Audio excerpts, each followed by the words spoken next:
Tu n'as pas fini d'entendre Pablo parler. Star, c'est la seule star du rap en France. Même si quand il n'a pas d'actu musicale, il y a une actu parce que c'est devenu un vrai personnage, quoi, voilà. C'est un vrai personnage. Tu l'as rencontré déjà? J'ai rencontré plusieurs fois, mais la première fois où je l'ai vraiment découvert, ça a été à l'émission d'Ardisson, où il a été brillant. Sur tous les sujets, que ce soit politique, émotif, amour, littérature, variété française, embrouille politico-financière. Mais ce mec-là, franchement, j'ai ressenti un truc qui était... je lui ai dit d'ailleurs, il a pas du tout... On sent qu'il a, au fond de lui, il a ce qu'on appelle la bonté, une bonté naturelle, quoi. C'est un mec adorable, c'est un mec très instruit, c'est un mec intelligent, et c'est un mec qui fait la différence parce qu'il est un homme. Il fait pas la différence parce que c'est un bon chanteur ou parce que ses morceaux sont meilleurs que les autres. Il fait la différence, il a un public qui le suit sans aucune radio, sans aucune pub télé, sans aucune exposition médiatique. Mais les gens ont senti chez lui ce fond de bonté que la majeure partie des gens ne voulaient pas lui accorder. Les médias en avaient fait presque un épouvantail, quoi.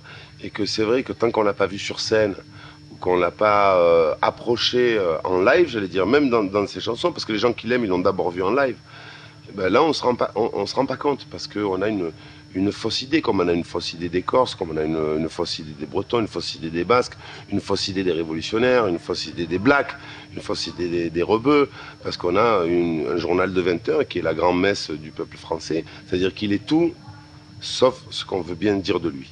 Voilà. Tu n'as pas fini d'entendre parler. Moi, ce qui m'a surpris chez lui, c'est d'abord sa bonté naturelle, c'est-à-dire que c'est un vrai gentil, c'est un vrai mec généreux, bon. Mais quand je dis bon, c'est pas dans le sens gentil, comme on dit dans le sud, ouais, il est gentil, non. C'est un mec qui a vraiment du cœur, qui est sensible, qui est émotif, et puis sa culture générale. Ouais, ça, oui, ça m'a. Et sa faculté à pouvoir discuter de tout, quoi, et de pas être fermé sur son boulot et son milieu, quoi. Il est vachement open, quoi. C'est ce qui fait la différence, non seulement avec les gens du hip-hop, mais avec les gens de la chanson en général, du show business. C'est un mec qui est capable de voyager n'importe où, quoi. Tu n'as pas fini d'entendre Est-ce parler. qu'il kiffe vraiment la variété française? Parce que il m'a troué le fion l'autre fois. Il connaissait des paroles par cœur. Alors, est-ce qu'il a été bercé par sa mère au son des chansons françaises, ou c'est un truc dont il se nourrit? C'est ça que j'aimerais savoir. Moi, je connais la réponse. Je pense qu'il aime des millions de choses, parce que quand on est quelqu'un de bon et quand on a une oreille, on aime tout ce qui est bien. Pas forcément. Moi, j'aime autant les noirs que les rebeux. Le seul truc que je peux pas supporter, c'est les cons, quoi.